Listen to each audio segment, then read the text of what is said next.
89강입니다. 지금 정통주의에 대해서 홍보하고 있습니다.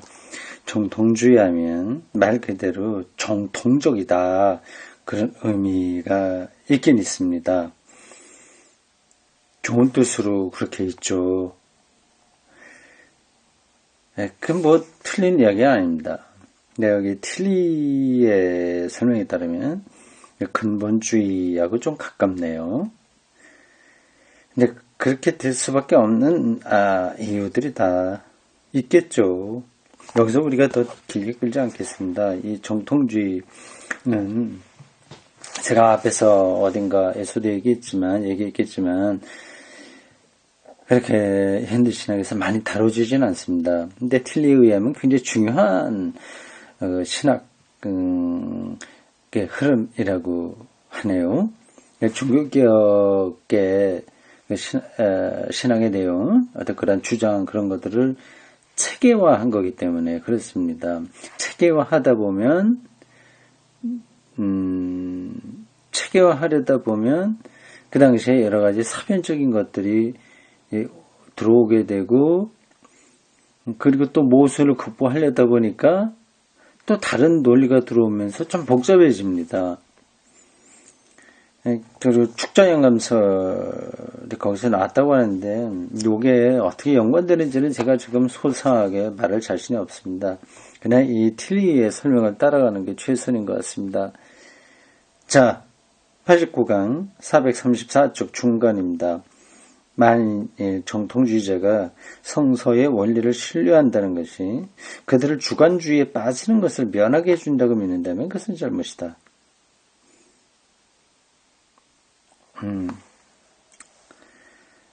정통주의자가 성서 원리를 신뢰한다는 것이 그들을 주관주의에 빠지는 것을 면하게 해준다고 믿는다면 그것은 잘못이다. 이렇게 저렇게 체계, 객관적인 거 이런 것들을 따르니까 결국 주관주의에서 벗어나는 거 아니냐 생각하면 잘못이라고 하는 거죠. 성서의 한 구절이라도 번역해버리고 했던 사람은 누구나 먼저 그것을 이해하지 않으면 안 된다는 사실, 그리고 그것을 이해하기 위해서는 엄밀한 학문적 연구가 필요하다는 사실을 깨달을 것이다.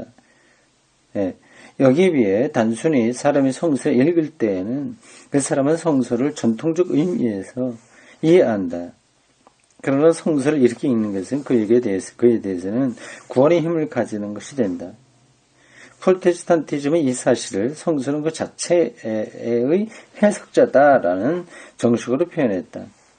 정식 하나의 정식 하나의 뭐예요? 공식 이런 뜻입니다. 물론 이것은 미국의 근본주의에서 생각하고 있듯이 근본주의 이게 한국교회에 영향을 준 파입니다. 보통의 신도가 무식하다고 해도 도구마를 만들어낼 수 있다고 하는 것을 의미하지 않는다. 근본주의는 그렇게 생각했나요? 그러나 가령 종교교육자들이 교회의 권위 대신에 성서의 권위를 내세워 즉시 주관성은 회피하기를 바라지만 어느 정도의 주관성은 회피할 수가 없다는 것은 분명하다.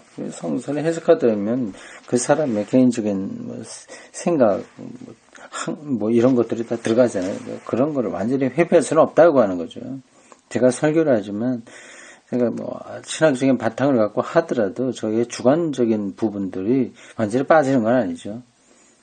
칼빈이 이 문제를 확실히 알고 있었다. 그렇기 때문에 그는 성서는 신학자에 대해서나 경건한 신도에 대해서나 성령의 역사가 없이는 아무것도 할 수 없다는 것을 강조했다. 결국 주관적인 것들에 빠질 수가 없으니까 성령이 개인은 다 성령 인도를 받아야만 바른 길을 갈 수 있는 것처럼 그 얘기를 하는 거죠. 그러나 칼빈에게서 성령이란 축자 영감설을 내세운 대표자들이 주장한 것처럼 단순한 구술의 메커니즘이 아니고 불러서 어떤 거를 이렇게 받아쓰게 하는 그러한 원리가 아니고 우리 자신의 영을 붙들어 자기 초월로 이끌어주는 창조적 힘을 말한다. 이건 가장 기초적인 걸 지금 설명하고 있습니다. 성서의 원리는 도시 또 하나의 문제. 이 도시라는 단어가 왜 들어갔어요? 이거 빼야 되겠네요. 성서의 원리는 또 하나의 문제. 이미 도시라는 요거는 잘못 들어간 글자 같아요. 이미 종교개혁 그 자체 안에 있었던 문제, 곧 교육적인 문제를 이끌어갔다. 성서를 중요하게 생각하니까 중요하다고 생각하는 것만 아니라 그 권위를 몇 가지로 이렇게 해명하고 있는데 결국 교육적인 문제하고 연관된다고 하네요. 프로테스탄트의 신도들은 다음과 같이 묻지 않을 수 없었다. 성서에 담긴 수많은 교설은 어떤 관계에 있는가? 우리가 구원 얻기 위해서는 이런 교설들을 모두 이해하지 않으면 안 되는 것인가? 많은 가르침이 있으니까요. 어떻게 다 알겠냐는 거죠. 가톨릭 교회는 이런 물음에 대해서 좋은 대답을 갖고 있었다. 신자는 교회가 믿고 있는 것을 믿으면 된다. 간단하죠. 교회가 가르치는 대로 따르기만 하면 되는 겁니다. 가톨릭에서는 그래요. 신자는 교회가 가르치는 것을 믿을 때 신자는 교회가 가르치는 진리를 잠재적으로 경험하게 한다. 잠재적으로 경험하게 한다. 교회를 통해서 그렇게 경험하게 된다는 거죠. 신자는 이 진리를 완전하게 이해하지 않으면 안 된다는 법은 없다. 다시요. 신자는 이 진리를 완전하게 이해하지 않으면 안 된다는 법은 완전하게 이해하지 않아도 된다는 뜻이죠. 그래서 사람들은 이런 신앙을 묵종적 신앙이라고 부르고 그것을 성직자의 신앙적인 명증적 신앙과 지시겠다. 성직자는 완전하게 알아야 되고 신자들은 거기에 순종하기만 하면 된다. 그런 얘기죠. 나름대로 일리가 있긴 했습니다. 모든 신자들이 다 신학자가 될 수는 없죠. 신학자가 되지 못하면 성서를 결국 모른다는 얘기인데 그런 상태에서는 구원에 이른다는 보장이 없지 않습니까? 그래서 그걸 이렇게 구분을 했네요. 묵종적 신앙과 명정적 신앙이요. 프로테스탄티즘의 기반에서는 이와 같은 구별은 간직될 수 없다. 왜냐하면 프로테스탄티즘에서는 인격적 신앙이 문제가 된다. 자기가 인격적으로 받아들이냐 안 받아들이냐를 판단해서 결정하는 거죠. 교회가 따르는 대로만 무조건 하는 건 아닙니다. 모든 프로테스탄트 신자는 신앙을 통해서 은혜를 경험하지 않으면 안 된다. 어느 신자라도 자신의 죄를 고백하고 회개의 경험을 가져야 된다. 그리고 그리스도에 의한 구원을 확신하지 않으면 안 된다. 이것은 모든 프로테스탄트 신자가 그리스도 교회의 교리에 관하여 어떤 지식을 가지지 않으면 안 된다고 하는 것을 의미한다. 지식을 알아야 된다는 거죠. 교회의 모든 가르침에 그대로 따르는 것이 아니라 자기가 알아야 되는 거죠. 그런데 신학생조차 배우기가 그렇게 어려운 성서의 많은 교리를 단순한 농부나 구두쟁이나 노동자가 어떻게 이해할 수 있을까? 이게 참 현실적인 문제예요. 이 문제는 기본적인 교술과 기본적이 아닌 교술을 구별하고 일반 그리스도인들에게는 기본적인 교설의 지식만을 요구한다는 것으로 대답을 마련했다. 그렇죠. 이게 현실적인 문제니까 어쩔 수 없는 거죠. 그런데 이 구별은 축자영감설의 신앙에 의해서 모순된다. 만일 성서가 성령에 의해 영감을 받았다고 한다면 어째서 성서 안에 기본적인 것이 아닌 것이 있을 수 있겠는가? 모순 떨어지는 거죠.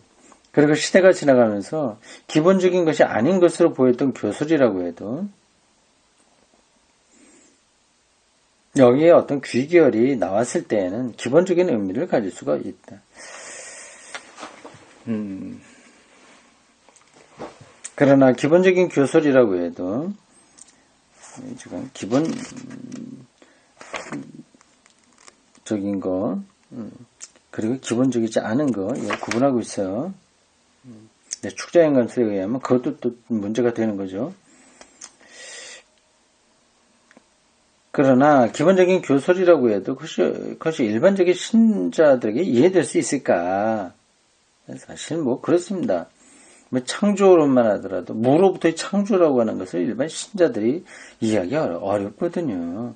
무 개념을 이해해야 되는데 그게 간단한 겁니까? 이 점에 대해서 교회 안에서 두 가지 서로 다른 관점이 엇갈리고 있었다.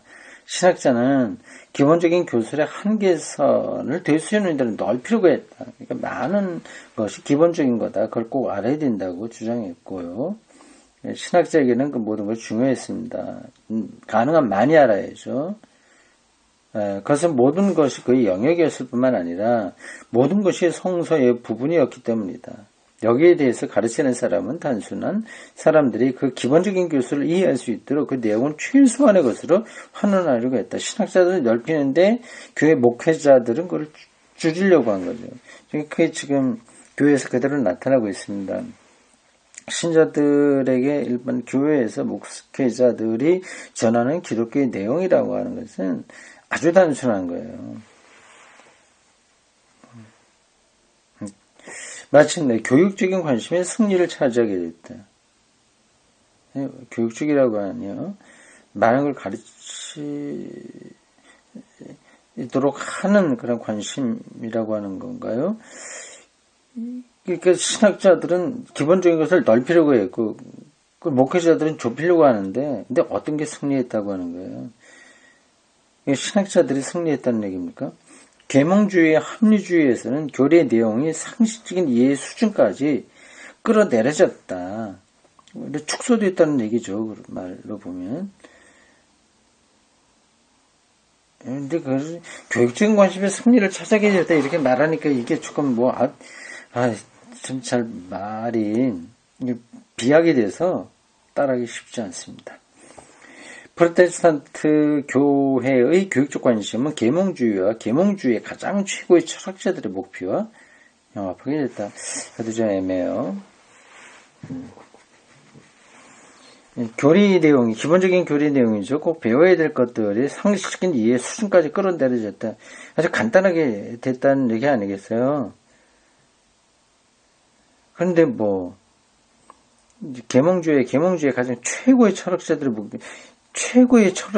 계몽주의 목표가 상식적인 그 밑으로 끌어내리는 건가요? 좀 더 많이 깨우치자고 하는 거 아니겠어요? 계몽주의가. 상식적으로 떨어지지 않고, 여기서 상식적이라는 말이 어떤 뜻인지는 잘 모르겠습니다. 상식적인 이해의 수준, 이게 더 이해하는 게 넓혀져야 된다는 뜻인지 더 좁혀져야 된다는 뜻인지 이 문장만 갖고는 정확하게 모르겠습니다. 넘어가겠어요. 정통주의 하면 축자연감설과 그것을 인해서 벌어졌던 많은 문제들이 있었다. 이런 정도로만 이해하시면 되겠습니다. 두 번째, 경건주의예요. 정통주의와 대별되는 경건주의입니다. 정통주의 신학은 구원의 질서라고 하는 하나의 교수를 내놓았는데 이것은 다음에 위대한 종교교육, 종교운동, 경건주의의 이행을 이루게 됐다. 네. 그 위에 잠바를 좀 벗어야 되겠습니다. 이게 뭔지 자꾸만 열을 내다 보니까 좀 덥네요. 네, 정통주의 신학은 구원의 질서, 구원의 질서라, 구원의 질서, 체계, 유계 질서, 체계, 단계, 이런 것 같은데, 그래서 종교운동으로 나가게 됐다고 하는 거예요. 이 구원의 질서의 마지막 단계, 신비적 합일, 운이요, 미스티컬, 신비적 합일. 이거 공부하고, 교리 공부하고, 교회에서 공부하고, 그 다음에 교회 열심히 나오고, 이런 단계를 쭉 가다 보면 마지막은 신비적 합일이다 하는 거죠. 신비적 합일은 경건주의에서 추구하는 것이란 뜻으로 보인다. 루터에게서 신과의 결합은 칭의 신앙의 시작이다. 인의 신앙이라고 했는데 칭의하고 똑같습니다. 인의, 칭의, 믿음으로 의롭다고 인정받는다는 것이 곧 인의 신앙입니다. 신과의 결합은 인의 신앙, 칭의 신앙의 시작이었다. 루터에게서는 그렇습니다. 그런데 정통주의 신학에 도달하지 않으면 안 될 특정한 상태로서 신비적 합일, 우니오, 미스티카의 사상을 교회 전통에서 이어받았는데 이 순간부터 신앙 개념은 지적인 것이 되었다. 루터에게서는 신앙이란 것과 신과의 결합이라는 것이 하나였는데 정통주의에서는 그것이 분리되었다. 말하자면 신앙이란 참된 교설에 대한 지적인 승인이 되었다. 지적인 승인.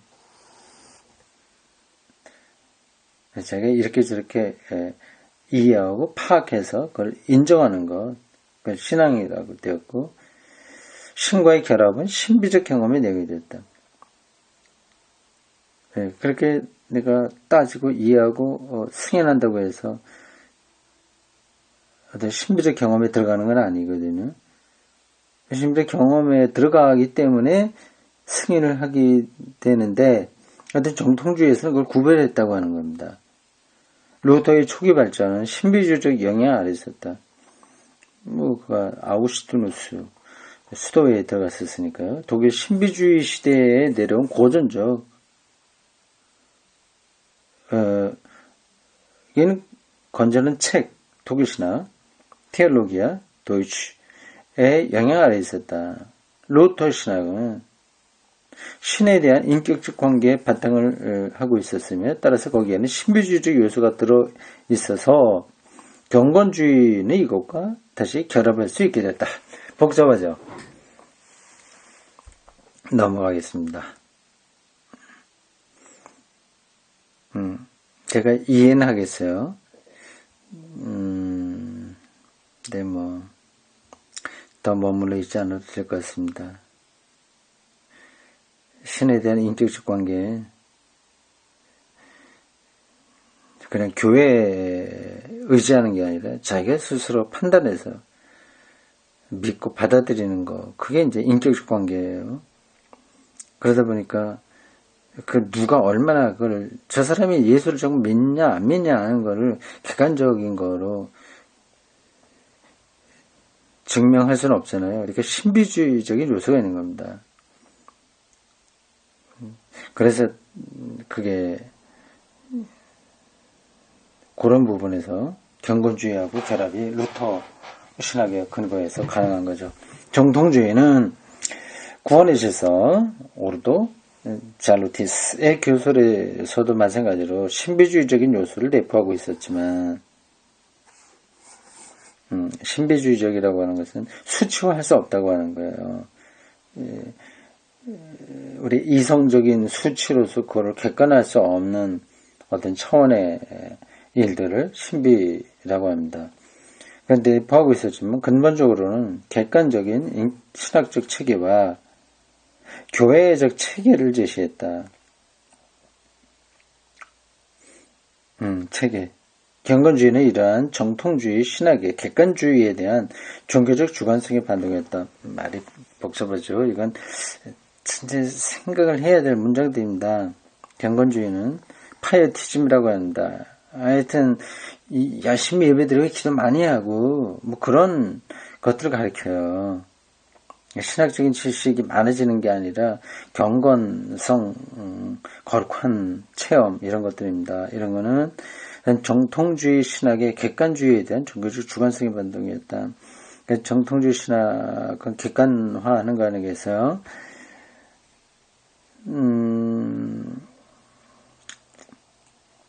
지적인 승인 이렇게 또 말할 수 있는 거고요. 지적인 승인이니까 객관적인 거죠. 저 사람이 말을 통해서 정확하게 표현해냈으니 그건 옳다고 인정받는 겁니다. 그거가 닿지 못하는 종교적 신비의 세계, 그러한 종교적 주관성이 있다. 그런 방식으로 그걸 저항한 거죠. 정통주의 신학의 객관주의를 저항했다. 경건주의가. 여기입니다. 그 신자들, 특히 그들 중 가장 위대한 인물이었던 필립 야콥 스페너. 1635년에서 1705년이네요. 17세기 중반에 활동했던 사람입니다. 중후반이죠. 젊은 루터를 계속 인용하면서 젊은 루터에게서는 이미 경건주의의 모든 요소가 들어있다는 것을 지적했다. 스페너가 정통주의는 루터의 한 면만을 파악하는데 지나지 않았으며 한 면만 인격적인 그런 부분만 파악한 데 지나지 않았으며 루터의 다른 면은 교술의 객관적인 내용 때문에 억압되었다는 사실을 주장했는데 이것은 정당하다.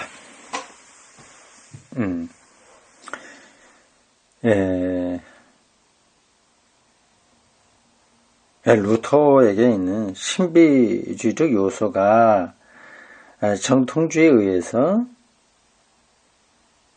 약화되었다. 그 얘기죠. 경건주의는 그거를 다시 살려내려고 했었던 거고요. 경건주의자는 사회의 윤리적 실천을 도모했던 최초의 사람들이었다. 경건하다고 하는 사실을 사람들에게 확인시켜주기 위해서는 당연히 윤리적이고 도덕적으로 살아야 되겠죠. 예배만 열심히 드린다고 해서 인정을 받지 못하는 거 아니겠습니까? 그들은 할레에서 이 대학교예요. 그 도시입니다. 루터하고도 관계가 많습니다. 할레에서 처음 고아원을 세웠고 처음으로 전도활동에 착수했다.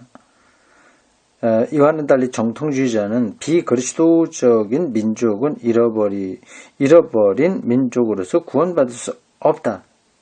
왜냐하면 사도들은 그들을 개종시키려고 시도했지만 거절당했기 때문이다라고 주장했다. 그랬습니까? 정통주의가 이렇게 전도를 포기했어요? 처음 듣는 얘기네요. 이게 정통주의 전체가 다 그랬다고 할 수는 없고 누가 그렇게 말을 한 것 같은데 잘 모르겠습니다. 따라서 새로운 전도는 무의미하다. 정통주의는 그렇게 생각을 했군요. 여기에 대해서 경건주의자는 모든 인간의 혼은 모든 인간의 혼은 회심에 의해서 구원받을 수 있다고 믿었다. 그러니까 이방인들에게 가야죠. 그거는 바울도 그렇게 다 그렇게 했는데 정통주의자가 그거를 거부했다고 하는 거는 받아들이기 힘든데요. 그래서 이러한 신앙을 바탕으로 하여 그들은 외국 전도 여행을 계획했다. 활동을 계획했다. 그들은 전도 활동에 의해서 세계적 지평에 눈을 돌렸다. 진젠도르프나 웨슬리 같은 사람은 미국에 관심을 가지고 있었다. 여기에 대해 정통주의자는 그들의 관심을 그들 자신의 영방교회에 제한했다. 영방교회, 지역교회입니다. 영주가 통치하는 그 지역, 이런 거죠.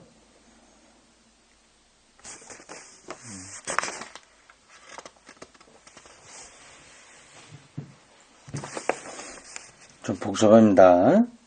이게 종교 이후의 그 시대를 추격적으로 말을 하려다 보니까 이렇게 되는 것 같습니다.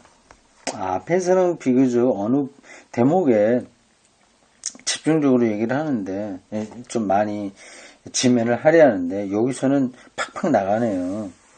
그러다 보니까 정통주의, 경건주의 뭐 이런 것들을 대별해서 말을 하고 있어요. 근데 거기서 굉장히 많은 변화들이 있었을 텐데 변화만 아니라 도전과 도전 그리고 논쟁 이런 거 있었을 텐데 그런 거 다 생략하고 진행된 것만 따라가다 보니까 조금 그것에 대한 충분한 이해가 없는 사람들에게는 좀 어려움이 있는 것 같습니다. 저도 이거를 이해하려면 좀 진도를 또 천천히 나가야 돼요. 그리고 성례전도 경건주의자들에 의해서 변경됐다. 그들은 종교개혁자들이 내버린 견신의 비적을 비밀스러운 어떤 표적 이런 것들을 세례의 성례전의 확증인 견신례로서 도입했다. 견신의 유아 세례 받고 그 다음에 또 확증받는 거죠. 경건주의적 개혁은 일반적으로 말해서 세 가지 영역에 관계된 것이다. 신학과 교회와 윤리다. 경건주의자에게서 신학은 무엇보다도 먼저 실전적 훈련이었다. 그들에 의하면 진정한 신학의 전제는 신앙이었다. 이것과 연관해서 서기가 강조돼요. 서기는 성서를 설명하는 거예요. 성서 연구가 조직 신학을 대신했다. 성서 연구가 조직 신학을 대신했다. 조직 신학에 대한 성서 신학의 우위가 인정된다면 이것은 언제나 거의 경건주의의 영향이 소치다. 그런 것 같습니다. 우리나라에서도 어떤 전도한다, 어떤 경건하다 그런 사람들은 주로 성경 공부를 열심히 하죠. 그것에 비해서 조직 신학은 그들에게 크게 중요하지가 않습니다. 바이블 스터디 많이 하잖아요. 그 대학생 동아리에서도 다 그러한 성경 같이 읽고 공부하고 그렇잖아요. 이게 다 경건주의적 요소입니다. 조직신학은 그들에겐 그냥 약해요. 신학자는 다른 사람을 교화하려고 하기 전에 먼저 자기 자신의 성수에 의해서 교화를 받지 않으면 안 된다. 그렇게 생각한 거죠. 일리가 있습니다. 경건주의 교회는 단지 회중이 수동적으로 움직이고 그 설교나 듣기 위해서 모이는 집단이 아니다. 액티브하게 성경 스스로 공부하는 거죠. 교회 담당자는 단순히 성직자뿐만 아니라 평신도들이기도 하다. 경건주의자는 이러한 사상에 의해서 만인사제라는 루터 교수를 받아들였을 뿐만 아니라 장로회적인 요소를 루터적인 교회 안에 끌어들였다. 장로파적인 요소를 아주 특이하게 이렇게 됐네요. 이런 부분들이 우리나라에 들어온 여러 그 전도 집단들, 뭐 CCC도 그렇고요, 또 UBF인가 이런 데도 그렇고요, 이런 성향이 강합니다. 도덕은 17세기가 끝날 무렵에는 30년 전쟁의 결과 완전히 붕괴된 상태에 있었다. 그래요? 얼마나 붕괴됐다고 해서 이렇습니까? 붕괴된 때가 따로 있었나요? 어떻게 붕괴됐나요? 사회 체제가 완전히 허물어졌을까요? 사람들은 난잡해져서 교양이 없는 상태가 되어 있었지만, 교양이 없는 상태? 정통주의 교회는 그런 공고한 상태를 개선하기 위해서 아무런 노력도 기울이지 않았다. 여기에 대해 경건주의자는 그리스도교적 삶의 무거운 짐을 스스로 걸머지고 이 도덕을 재건해 보려고 했던 그리스도인들을 그들 주위에 모았다. 웨슬리 같은 사람들이 대표적입니다. 그들의 주요한 관심사는 삶의 성화에 있었다. 성화. 그래서 모든 종파 운동이 도달하려고 애썼던 목표이기도 하다. 개인의 성화는 무엇보다도 이 세상의 즐거움을 부정하는 거다. 이 점에서 정통주의자와 중요한 논쟁이 있었는데 이 논쟁점의 하나는 아디아포라? 이 아디오파라의 문제도 아디아포론이란 말은 그 굵은 꺽쇠에 설명이 되어 있습니다. 아무런 차이가 없다는 것, 아무런 윤리적 전거도 없다는 것을 의미한다. 마음대로 해라 그 얘기인가요? 이것은 도덕적 입장에서 뭐가 선이라고도 악이라고도 할 수 없는 이지나 행위가 존재하는가 그렇지 않은가의 문제다. 정통주의자의 견해는 그러한 아디아포라는 얼마든지 많이 있다고 주장했지만 경건주의자는 그것을 부정했다. 예를 들자면 동성애 같은 것들입니다. 당연히 이 정통주의자는 그것에 대해서 판단을 내리지 않았겠지만 경건주의자는 당연히 부도덕한 거다 이렇게 판정을 내리는 거죠. 이혼 이런 것도 그렇고요. 정통주의자는 아마 판단하지 않았을 겁니다. 정통주의 신학에서는요. 경건주의자는 그것은 당연히 부정했겠죠. 경건주의자는 이러한 일을 이 세상의 만족이라고 해서 거부했다. 스페너 자신은 이러한 판단에 대해서 아직은 온건한 태도를 취했지만 프랑케나 할례의 경건주의자, 할례가 아니라 오자입니다. 할례예요. 레.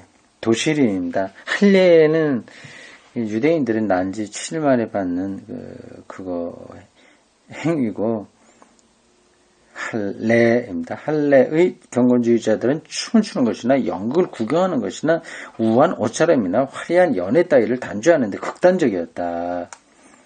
대단히 금욕적인 거죠. 그와 함께 그들은 일상생활에서 천박하게 짓거리는 짓까지도 단죄했다. 잡담하고 막 이렇게 놀고 하는 것도 정죄했죠. 초기 우리나라에 들어왔던 선교사들의 정서하고 비슷합니다. 주일날은 돈을 쓰면 안 되죠. 아주 제가 중고등학교 때도 만 하더라도 기타 치고 노는 거 이거 별로 어른들은 좋아하지 않았어요. 교회에서 그런 거 뭐 좋아하지 않아요. 연극하는 거 좋아하지 않았습니다. 비슷한 것들이에요. 경건주의의 영향입니다. 아마도 이 점은 우리도 명심해 두어야 할 것이다. 이 모든 점에서 그들은 청교도들과 비슷했다. 그렇죠? 청교도와 경건주의자는 이런 윤리 도덕의 문제에서는 차이가 없습니다. 경건주의적 청교도들이 청교도적 경건주의 이렇게 볼 수 있어요. 그렇지만 여기에서 내가 말해두고 싶은 것이 있다. 뭡니까? 그래서 우리가 미국에서 보고 있는 것과 같은 삶의 충동의 억압이나 음주, 영화 관람, 끼경과 같은 것에 대한 단죄는 청교도로 돌아가는 것이라고 하기보다는 오히려 19세기 중엽에 있었던 경건주의적, 복음주의적 운동으로 돌아가는 것이라고 생각된다는 사실이다. 이거 구분하고 있네요. 이분 틸리가 이 책을 쓸 때 미국에서 벌어졌던 그런 종교 기독교 현상이 이게 경건주의의 영향이지 청교도적인 것은 아니다 얘기하는데 청교도는 미국의 조상들이죠. 하고 어떤 차이가 있는지 연구해도 재밌을 것 같습니다. 경건주의자들로부터 날카롭게 공격받았던 정통주의자들은 자기 편에서도 경건주의자들을 격렬하게 반대했다. 이들 가운데 한 사람은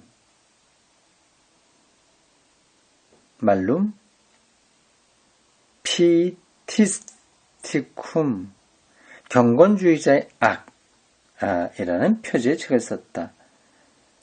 위선을 이야기하겠죠. 경건하다 이렇게 되면 속으로 전혀 그렇지 않으면서 겉으로 조금 모양을 내는 것을 강조하니 그 위선이다. 이렇게 그건 악이라고 표현한 것 같습니다. 서로 이제 정통주의 신학과 경건주의 신학 사이에 이 윤리 도덕 문제에서 격렬한 투쟁이 벌어졌어요. 이러한 충돌에서 경건주의자 쪽이 마침내 승리자가 되었다. 왜냐하면 그들의 사상이 16세기와 17세기의 객관주의와 권위주의에서 떠나 다음에 오는 18세기와 19세기를 지배했던 자율의 원리에 이르는 시대의 경향에 상하기 때문이다. 이것도 어려워요. 경건주의자들이 오히려 미래에 더 어울렸다는 얘기네요. 근데, 그게 아주 복잡한 것 같습니다. 근데 이 정통주의는, 이게,